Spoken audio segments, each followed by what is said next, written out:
এই বিস্ময়কর ঘটনাটি সম্পূর্ণ খন্দকের যুদ্ধের সময় হযরত জাবের রাদিয়াল্লাহু তাআলা আনহুর দুই ছেলে কেন মারা গেল এবং কিভাবে আল্লাহর রহমতে তারা জীবিত হয়ে গেল, এই সব কিছু আছে এই ভিডিওতে।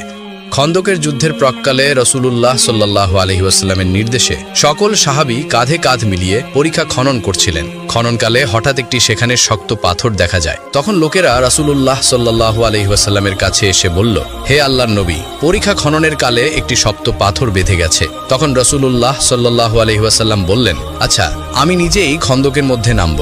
তখন রাসূলুল্লাহ সাল্লাল্লাহু আলাইহি ওয়াসাল্লাম কয়েকদিনের আনাহারি ছিলেন। পরিখা খননকারীরা প্রায় সকলেই 3 দিন পর্যন্ত কিছুই খেতে পারেননি। তারাও ক্ষুধার্ত ও আনাহারি ছিলেন। এরপর রাসূলুল্লাহ সাল্লাল্লাহু আলাইহি ওয়াসাল্লাম একটি কোদাল হাতে নিয়ে পাথরটির উপর আঘাত করলেন। সাথে সাথে পাথরটি চূর্ণ বিচূর্ণ হয়ে বালুকণায় পরিণত হয়ে গেল। নবীর সাহাবী হযরত জাবের রাদিয়াল্লাহু তাআলা আনহু যখন দেখলেন যে বিশ্বনবী ক্ষুধার্ত